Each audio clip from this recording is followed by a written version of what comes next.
Hello everybody, Con from Carlist here. Once again, I'm with Al-Bakri from Roda Pusing. Hi. The last episode, we were behind the wheel of the all-new Proton Persona. Today, we come back with another Proton product.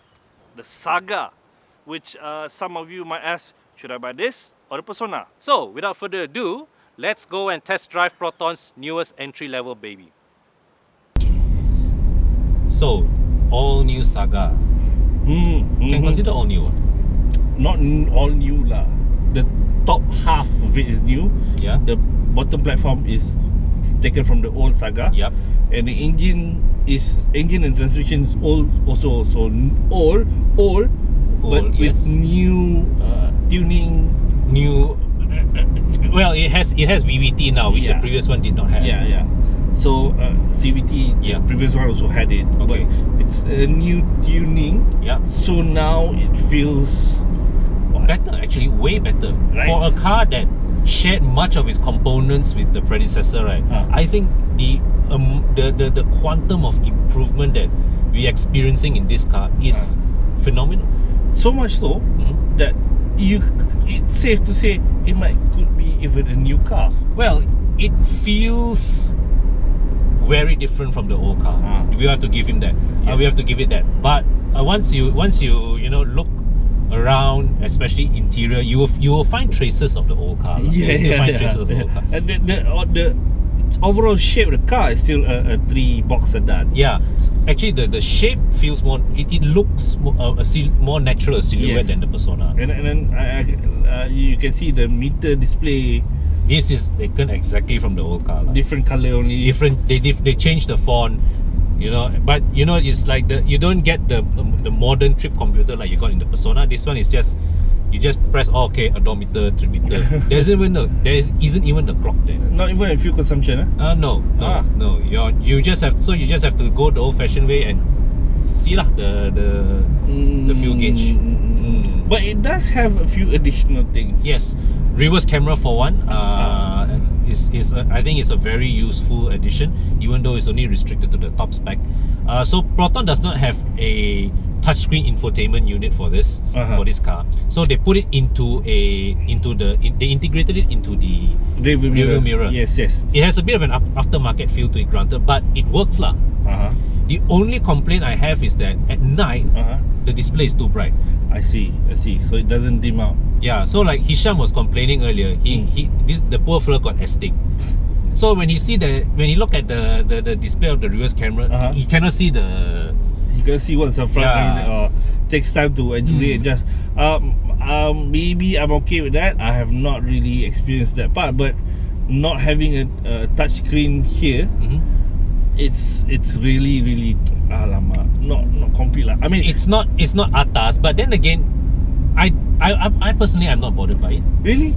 If you really want a touchscreen that badly, you can do it aftermarket. I mean, you look at it, it reminds me of the one that fitted on the Perdana V6, no? Well, it doesn't bother me. So, but then again, at a budget car level, most consumers at this level, they will take their cars to an aftermarket shop and install an aftermarket plate. Probably because it's a straight square, so you don't need to buy a new panel or whatnot. You just pull it out and pull it back in. It's a standard 2-DIN slot, right? Yeah. But I will avoid quality. But then fair enough. I think it loses a bit of upmarket feel, but it's functional. Okay, it's functional. It's functional.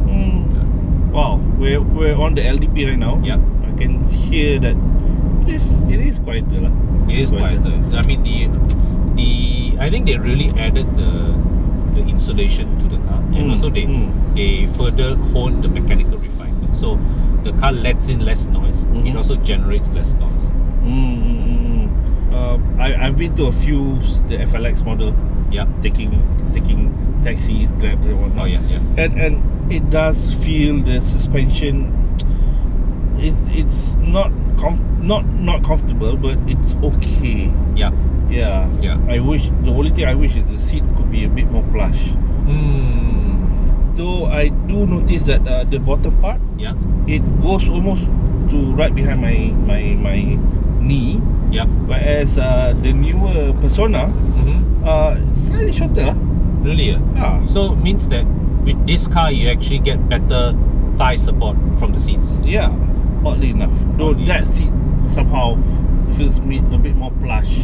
Yeah, leather ma, that one I guess. Not just the leather, the foam also. You know, it's like you sit and you sink in a bit and say, wow. Okay. But personally, the seats, right, I don't think it feels much different from the older Saga seats. I really don't think. Yeah. I wouldn't be surprised if it's a carryover.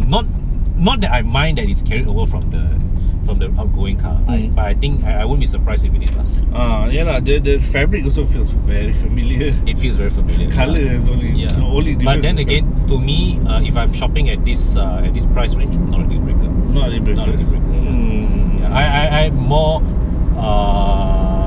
I'm more prioritize the fact that now this is a car with a reverse camera, with ISOFIX mounts for my kids, and also with electronic stability control. Oh, electronic stability control. Yes. So this is entirely in keeping with Proton's more recent agenda in putting safety at the forefront of its products. Very, very commendable, we should say. So with better handling, better soundproofing, and then better safety features, and improved product overall. Yeah, can almost call it a new car lah. But would you go for this or let's say a Beza? Okay, there are two. It depends on what you are looking for in a car. As I mentioned in one of our previous reviews, right? If I were looking to drive get a car for maybe ride sharing services, or if I'm looking for a car purely as a workhorse and nothing else, I would take the Beza, no question, because with Roda I have absolute certainty in terms of quality, in terms of after sales. So those are the priority when it comes to buying a car to use as a workhorse. But if I am buying this car for private use, just like for my daily driver to go to work and all that, I'll pick the Saga. I'll pick the Saga because the Saga overall to me, it feels more refined, it feels more comfortable. It's a car that also the driving characteristics I enjoy more. So yeah, that will be my take on it. Okay, Con, what do you think after the drive? Okay, for starters, no doubt, better car than its predecessor. Yes. More refined. I agree. Better features. There you go. Better engine, right? Overall, I think it's very impressive that despite using an existing platform, Proton has been able to make the Saga improve by this much over where it started from. Well, you have to remember, yes, it is the previous platform, but it's not the whole platform. Only the bottom part, but the top part, everything is new. Yeah, but still, it doesn't detract from the fact that this is a better car than its predecessor. Yeah. The bigger question is it a better car than the competition? I look at it, maybe the Beza might go one up over it in terms of features, at least. Okay, fair enough. The Beza is sitting on a more modern platform. It has more modern features. Yes. But I would still prefer driving this over the Beza. You're right. Though that is a more modern platform, it might not go better in terms of driving because you have to look at these two cars are in the lower segment. Yeah. So the main difference would be just the features. Correct. So, that tying back to our previous episode where we featured the Persona as well. Yes. I think we need to highlight one thing. Last year, Proton came up with two all-new cars on two different platforms. Right. I think for a manufacturer of any size, that is a fantastic achievement. And to top it off, I think both the Saga and the Persona, when you evaluate them in isolation, they're pretty decent cars, right? You're right. But that being said, one question I would like to pose is, why did Proton not develop just one car? Well, they could have just taken the Iris platform, all right? Put a 1.3 liter engine, right? Take whatever budget that they have spent on this car, put it on that, right? And develop, and then you have a car with a 1.3, 1.6 liter engine, cover the basis of these two cars. Yeah, but at a more cost-effective approach. That means killing off one name, or at least postponing it out of the market for a while. Yeah, but at the end of the day, Proton has always depended on these two models as their breadwinner. Yeah, fair enough. I think for the longest time, we have always had a Proton Saga and a Proton persona. Yeah. So Proton does not want to let either of these names go to rest. Yes. That's fine. But that's something to think about. Don't you agree? Yeah. Oh, we forgot one thing. What? Compared to this to Beza, we agreed that the features, the Beza might win. But we also have to remember that this is 5,000 ringgit or about there, cheaper.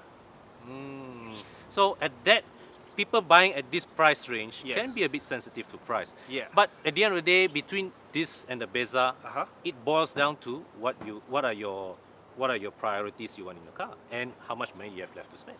Yeah, you're right.